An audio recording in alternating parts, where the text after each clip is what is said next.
சுவையறிய Sarans khichdi YouTube சேனலை subscribe செய்யுங்கள். அன்பு நண்பர்களே வணக்கம். உங்களுடைய 7ஆம் சுவையறிய சரண்ஸ் கிச்சனிலிருந்து சரண் பேசுகிறேன். இப்போ நிறைய பேர் காலையில் வந்தீங்கன்னா பிரேக்ஃபாஸ்ட் எடுக்கிறது ரொம்ப நிறைய பேர் ஸ்கிப் பண்ணுறாங்க. அது நம்ம உடல் நலத்துக்கு மிகப்பெரிய குறைவு. எல்லாத்துக்குமே ஆம்லெட் போட தெரியும், ஆஃப் ஆயில் போட தெரியும், கரண்டி ஆம்லெட் போட தெரியும், இதெல்லாம் பண்ணிட்டு தான் இருக்கிறாங்க. ஆனால் அதே சமயம் வந்து ஒரு ரிச்சான ஒரே உணவு, காலையில் போதுங்கிற அளவுக்கு உணவு, புரோட்டீன் உணவு. நம்ம நிறைய பேர் கார்போ எடுக்கக்கூடாதுன்னு சொல்கிறாங்க. டயபெட்டிஸ்க்கு அருமையான உணவு. இது மென்டல் ஹெல்த்தை ஜாஸ்தி பண்ணும். ஆன்டி ஆக்சிடென்ட் ஜாஸ்தியாக இருக்கிற நிறையா காய்கறிகள் போட்டிருக்கிறோம். நரம்புக்கு பயங்கர ஸ்ட்ரென்த்து. ஒரு மல்டி விட்டமின் அப்படின்னு சொல்லலாம். எக்கை முடிஞ்சால் நாட்டுக்கோழி எக்கு யூஸ் பண்ணலாம். இல்லைன்னா சம்டைம்ஸ் பிராய்லர் கோழி யூஸ் பண்ணுறதுனால எந்த தப்பு கிடையாது. எந்த எக்கு வேணாலும் யூஸ் பண்ணிக்கலாம். பட் ரிச்சான ஒரு உணவு, எல்லா மல்டிவிட்டமினும் காலையிலே கிடைக்கணும். நல்ல எனர்ஜியாக இருக்கணும், டயர்டாக கூட. நிறைய பேர் காலையில் தோசை இட்லி சாப்பிட்டு போய் தூங்கிட்டே இருப்பாங்க. இது சாப்பிட்டிங்கன்னா பயங்கர எனர்ஜியாக இருக்கும், தூக்கம் வராது, பயங்கர சுறுசுறுப்பாக இருப்பீங்க. அப்படி ஒரு விஷயம் என்ன, அதை பார்க்கணும். அதே மாதிரி நிறைய பேர் இந்த பட்டர் சாப்பிடாத, வெண்ணெய் சாப்பிடாத, இதெல்லாம் சொல்லக்கூடாது. இது மிகப்பெரிய தப்பு. மில்க் அண்ட் மில்க் ப்ராடக்ட் ரொம்ப நல்லது, பட் ஒரிஜினலாக இருக்கணும், அடல்ட்ரியாக இருக்கக்கூடாது. அதை மட்டும் பார்த்துக்கோங்க. இப்போ நான் இதெல்லாம் சொல்கிறத பார்த்து ஆர்வமாக இருப்பீங்க. அது என்ன? பெட்டர் பட்டர் முட்டை. இதோடைய முதல்ல 3 முட்டை எடுத்துக்கணும். அடுத்தது பொடிப்பொடியாக அரிஞ்ச குடைமிளகாய் 1, பொடிப்பொடியாக அரிஞ்ச ப்ரக்கோலி கையளவு இருந்தால் போதும், பொடியாக அரிந்த பச்சை குடைமிளகாய், பொடிப்பொடியாக அரிந்த மஞ்சள் குடைமிளகாய், பொடியாக நறுக்கிய பெரிய வெங்காயம் 1, 2 அல்லது 3 பச்சை மிளகாய் பொடிப்பொடியாக அரிஞ்சது, 2 ஸ்பூன் அளவுக்கு சீஸ். இது ஃப்ரை பண்ணுறதுக்கு தேவையான அளவுக்கு வெண்ணெய், தேவையான அளவு இந்துப்பு. இந்த பட்டர் முட்டையில் நீங்கள் தேவையான இன்க்ரீடியன்ஸ் என்னென்னு நம்ம பார்த்துருப்போம். ஆனால் இது எவ்வளோ சீக்கிரமாக ரெடி பண்ண முடியும் அப்படிங்கிறத நீங்கள் ஒரு ரிஸ்க் தான். என்னென்னா ஒரு சின்ன சின்ன பொருள்களை இருக்கிற பொருள்களை நீங்கள் கட் பண்ணி ஒரு சின்ன கண்டெய்னரில் முதல் நாளே கூட அடைச்சி வச்சுக்கலாம். ரொம்ப ஈஸி. ஒரு நாளைக்கெல்லாம் அது நீங்கள் அந்த கண்டெய்னர்லேயே வச்சு 1 நாள் 2 நாள் வரைக்கும் ஒன்றும் ஆகாது. ஈஸியாக நீங்கள் அதை டக்குன்னு செய்யலாம். அடுத்த நேரம் இதுவே எடுத்து யூஸ் பண்ணி ஒரு சூப் செய்யலாம். எல்லாத்துக்குமே இது ரொம்ப பேசிக்கான விஷயம். இன்னொரு டிப்ஸ் நான் இதில் உங்களுக்கு சொல்லித்தரேன். ஒரு வீட்டில் ஈஸியாக சமையல் முடியணும்னா முதல் நாளே இந்த காய்கறியெல்லாம் வெட்டி ஒரு நல்ல பாலி பேக்லையோ இல்லைன்னா ஒரு கண்டெய்னர்லேயோ போட்டு மூடி வச்சுக்கோங்க. முக்கியமான ஒரு 3 விஷயம் எப்போவுமே உங்கள் ஃப்ரிட்ஜில் இருக்கணும். ஒன்று, சின்ன வெங்காயம் உரிச்சிருக்கணும். அப்புறம் இஞ்சி பூண்டு பேஸ்ட் இருக்கணும். அதே மாதிரி இஞ்சி தனியாக பூண்டு தனியாக இருக்கணும். இது அப்புறம் தேங்காய் துருவுனது ஃப்ரீசரில் இருக்கணும். இது இருந்தால் ஆல்மோஸ்ட் நம்ம எல்லா விஷயத்தையுமே கடன் செஞ்சிடலாம். ஸோ இதை நான் எப்படி செய்கிறதுன்னு சொல்கிறேன். நம்ம போகலாமா? மிக்சிங் போகலாமா? இதில் நம்ம நிறைய காய்கறிகள் போடுறோம். இதில் வந்து நம்ம பார்த்திங்கன்னா மஞ்சள், பெல் பெப்பர், அடுத்தது சிவப்பு குடைமிளகாய், பெல் பெப்பருங்கிறத குடைமிளகாய், அடுத்தது பச்சை, அடுத்தது பச்சை மிளகாய் போட்டுக்கிறோம், இஞ்சி,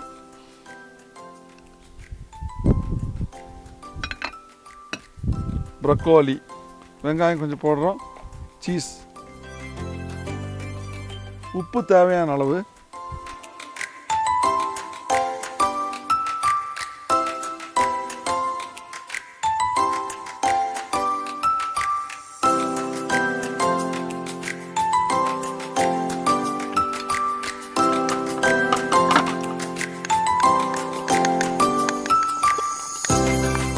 எஸ் ஃபஸ்ட்டு பட்டர் போடலாம்.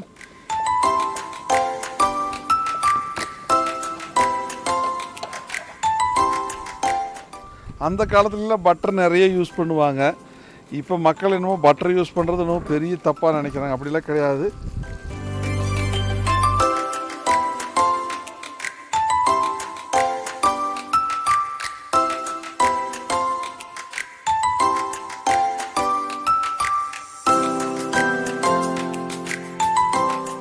இதை கொஞ்ச நேரம் மூடி வைக்கலாம்.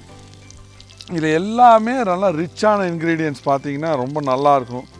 பட்டர் ஆகட்டும், பெல் பெப்பர் ஆகட்டும், காய்கறி ஆகட்டும், இதெல்லாம் நீங்கள் கேரட் ஆட் பண்ணிக்கலாம், பச்சை பட்டாணி ஆட் பண்ணலாம், கேபேஜ் பொடியாக அரிஞ்சு ஆட் பண்ணலாம், காலிஃப்ளவர் ஆட் பண்ணலாம், மஷ்ரூம் ஆட் பண்ணலாம், இந்த மாதிரி நிறைய பன்னீர் ஆட் பண்ணலாம். இது எல்லாம் நிறைய வெரைட்டிஸ் ஆஃப் திங்ஸ் இதில் நீங்கள் ஆட் பண்ணலாம்.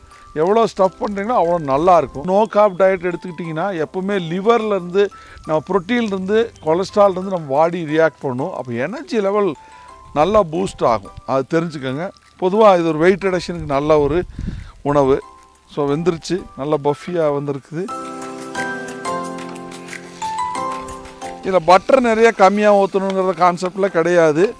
பட்டர் வந்து நம்ம நிறையாவே ஊற்றலாம்.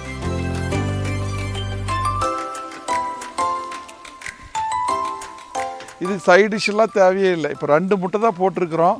இந்த 2 முட்டை இந்த வெஜிடபிள் இது ஒன்று சாப்பிட்டிங்கனாவே பட்டரோடு சேர்ந்து உள்ளே போகுது இல்லையா, நல்லா அப்படியே பசியே இல்லாத அளவுக்கு ஒரு ஃபீல் ஆகும். நல்லா மத்தியானம் வரைக்கும் அந்த பசியை தாங்கும், எனர்ஜி லெவல் ஜாஸ்தி ஆகும். இதுதான் ரொம்ப முக்கியமான விஷயம். குழந்தைங்களுக்கு இது ரொம்ப ஒரு சீக்கிரமான டிஷ். எப்படின்னா டக்குன்னு மிக்ஸ் பண்ணுறீங்க, டேஸ்ட்டாகவும் இருக்கும். இந்த சீஸ் எல்லாம் போட்டுக்கினா குழந்தைங்களுக்கு ரொம்ப பிடிக்கும். ரொம்ப அருமையான ஒரு டயட்.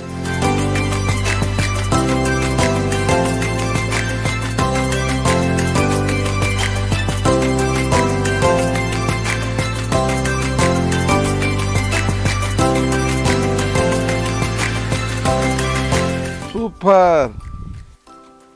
ஆஹா, அந்த பட்டரில் இந்த முட்டை வரும்போது டேஸ்ட்டே வேறு.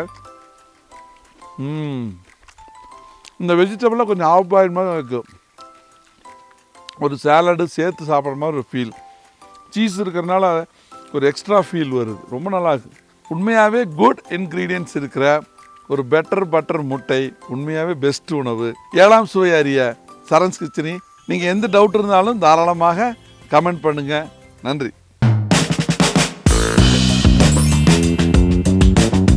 உணவே மருந்து என்ற அடிப்படையில் தினம் ஒரு சுவை. சரி, நம்ம ஸ்டார்ட் பண்ணிடலாம். பொதுவாக சர்க்கரை நோயாளிகள் என்றைக்குமே ஸ்வீட் சாப்பிடக்கூடாதுன்னு எல்லாருமே சொல்கிறாங்க இல்லையா? அதெல்லாம் கிடையாது. ஸ்வீட் சாப்பிடும்போது எப்படி சாப்பிடணுங்கிறத நம்ம இந்த இதில் சொல்லித்தரோம். என்ன சார் இன்னைக்கு பயங்கரமான கெட்டப்பில் வந்திருக்கீங்க?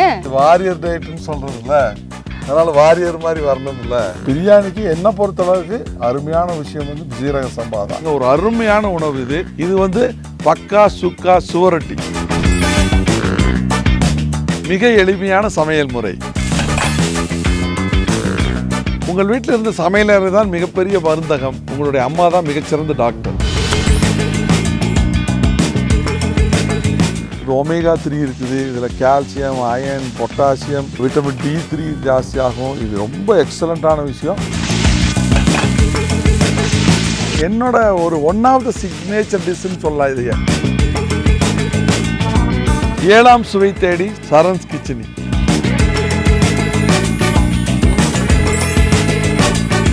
ஏழாம் சுவையறிய சரண்ஸ் கிச்சனி யூடியூப் சேனலை சப்ஸ்கிரைப் செய்யுங்கள்.